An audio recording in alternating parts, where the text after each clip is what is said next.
4 Chinese airlines are demanding compensation from U.S. aircraft manufacturer Boeing. That's for the grounding and delayed delivery of 737 MAX 8 aircraft after the 2 recent crashes.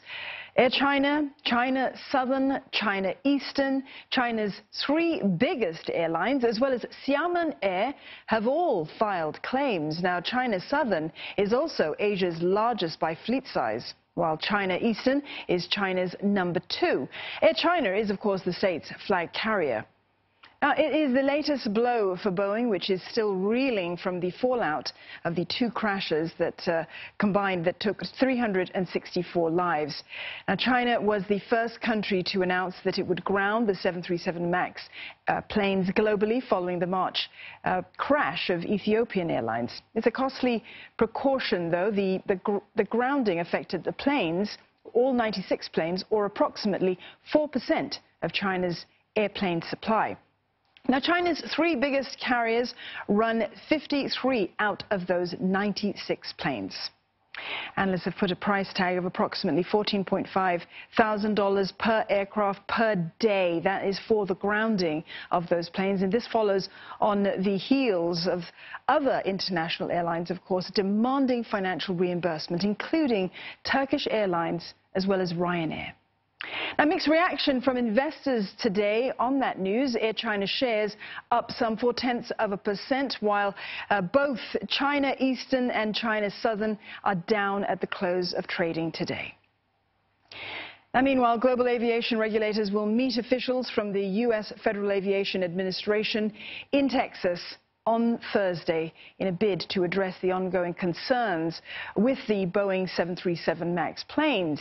The meeting comes after Boeing announced last week that it completed a software update on the aircraft. And the gathering will be attended by 57 agencies from 33 countries around the world, including China, France, Britain, India, as well as Ethiopia, and also the EU Safety Agency and UN officials. They'll all be there. The FAA says that the summit, well, it's aimed at discussing the airworthiness and safety analysis for the planned recertification of this aircraft, as well as address any concerns posed by international regulators. It could reveal insight into whether aviation authorities will greenlight the return of the MAX jets to the skies.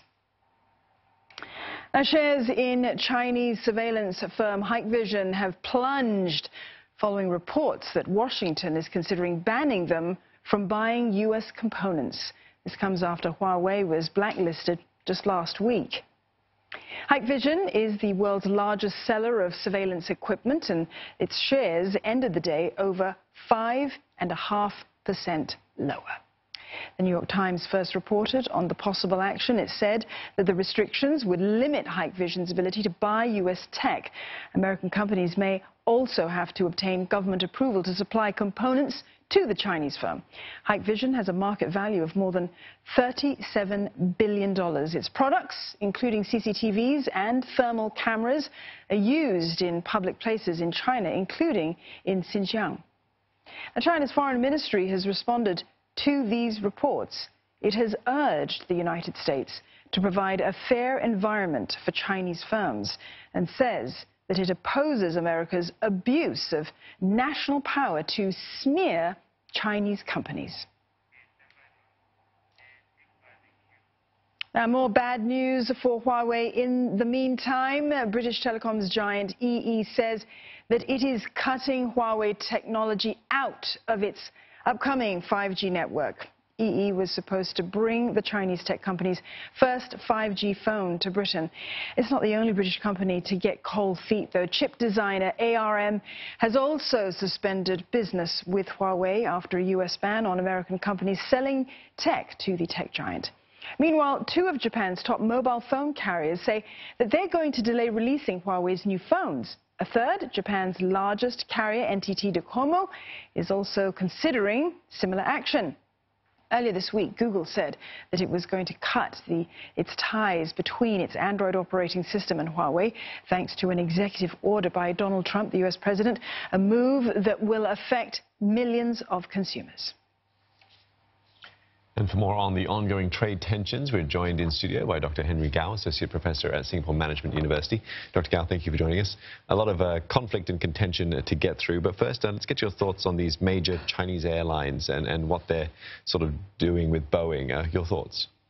Well, I think they are doing it ostensibly for safety reasons, but there's definitely an element of a retaliation in review of the ongoing trade war between the U.S. and China.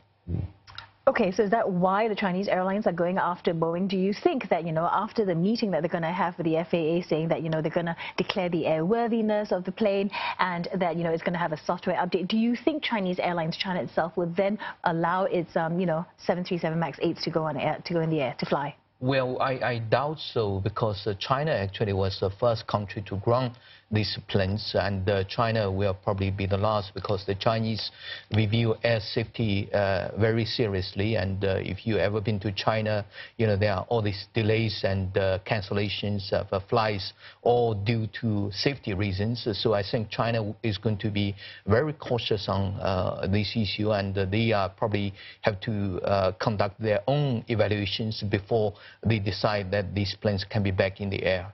Okay, well, let's come back to the trade war and sort of the latest company that sort of run into some issues, HIK Vision, on the back of what's been happening with Huawei and the United States. Is this just the start of a targeting of Chinese firms, do you think, by the United States? Well, this is not just the start, because we already seen U.S. targeting Huawei and ZTE, a year ago. So I think this is a continuation of a trend of the U.S. trying to block Chinese tech companies, especially the high-tech companies that has really state-of-the-art sensitive technologies. So I guess in the short term, we probably would see this further escalate, with the U.S. probably blocking more Chinese companies, and China might retaliate with its own actions against U.S. companies. So in the short term, probably we will see more serious actions. And what sort of actions do you think China would take in response to what we've seen happening? Well, China could do many things. For example, like blocking the usage of American technology and blocking U.S. tech firms. Actually, China has already done that with the blockage of Google and Facebook, and maybe they could block key U.S. tech companies from participating in the government procurement of key equipments and technology. That, I think, is something that China is probably definitely going to consider.